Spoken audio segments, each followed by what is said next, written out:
BNP বাংলাদেশকে অস্ত্র চোরাচালানের রুটে পরিণত করেছিল এমন মন্তব্য করে প্রধানমন্ত্রী শেখ হাসিনা বলেছেন, আওয়ামী লীগ ক্ষমতায় এসে তা বন্ধ করে দেশের ভাবমূর্তি উদ্ধার করেছে। সকালে বঙ্গবাজার মার্কেটসহ 4টি প্রকল্পে ভিত্তিপ্রস্তর স্থাপন করে যেখানে সেখানে কোরবানি না দিতে তিনি দেশবাসীর প্রতি আহ্বান জানিয়েছেন। রিজওয়ান ফয়েজ রিপোর্ট। 2023 সালের 4 এপ্রিল ভয়াবহ আগুনে পুড়ে যায় বঙ্গবাজারের সব দোকান। পুড়ে যাওয়া সেই স্থানে অত্যাধুনিক 10 তলা বঙ্গবাজার নগর পাইকারি বিপণী বিতান নির্মাণ করছে ঢাকা দক্ষিণ সিটি কর্পোরেশন, যেখানে অগ্নিকাণ্ডে ক্ষতিগ্রস্ত সব ব্যবসায়ীকে পুনর্বাসন করা হবে। দক্ষিণ সিটির আরেকটি নতুন প্রকল্প বীর মুক্তিযোদ্ধা শেখ ফজলুল হক মনি সরণি। রাজধানী থেকে উত্তরবঙ্গে যাতায়াত সহজ ও যানজট কমাতে পোস্তগোলা থেকে রায়ের বাজার পর্যন্ত এই লিংক রোড নির্মাণের উদ্যোগ নেওয়া হয়েছে। রাজধানীর ধানমন্ডি লেকে বিশ্বকবি রবীন্দ্রনাথ ঠাকুর স্মরণে যেভাবে রবীন্দ্র সরোবর নির্মাণ করা হয়েছে, সেভাবেই জাতীয় কবি নজরুল ইসলাম স্মরণে ধানমন্ডির 13 রে ও 8 রে সংলগ্ন ধানমন্ডি লেকের পারে নির্মাণ করা হবে নজরুল সরোবর।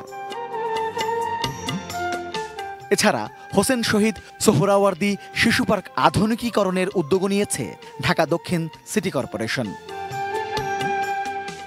শনিবার বঙ্গবাজারে এই 4টি প্রকল্পেরই ভিত্তিপ্রস্তর স্থাপন করেন প্রধানমন্ত্রী শেখ হাসিনা। পরে এই উপলক্ষে আয়োজিত অনুষ্ঠানে প্রধানমন্ত্রী বলেন, শুধু নতুন মার্কেট নির্মাণই নয়, ব্যবসা শুরু করতে ক্ষতিগ্রস্ত ব্যবসায়ীদের সাহায্য করবে সরকার।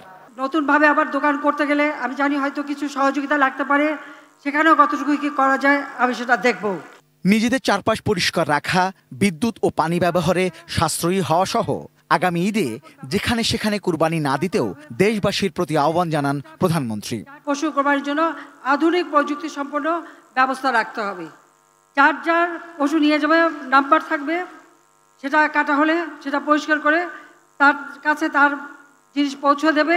যেখানে সেখানে এগুলি না করা, সে বিষয়ে সবাইকে অবশ্যই নজর রাখতে হবে।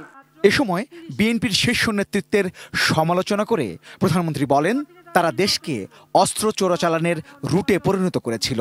আর এই দেশটা তো তারা কোথায় নিয়ে গিয়েছিল? সন্ত্রাস, জঙ্গিবাদ, অস্ত্র চোরা কারবারি। ওই তারেক জিয়া তো অস্ত্র চোরা কারবারি মামলায় সাজাপ্রাপ্ত আসামি। ওখানে বসে এখন নানাভাবে ওই অগ্নি সন্ত্রাস দিয়ে মানুষ মারা, মানুষ খুন করা, আগুন দিয়ে মানুষকে পোড়ানো, এইসব কাজ করে বেড়ায়। আওয়ামী লীগ সরকার এসে এই বাংলাদেশকে এই অস্ত্র চোরা কারবারির যে রুট, সেটা আমরা বন্ধ করেছি। রিজওয়ান ফয়েজ, 18 নিউজ, ঢাকা।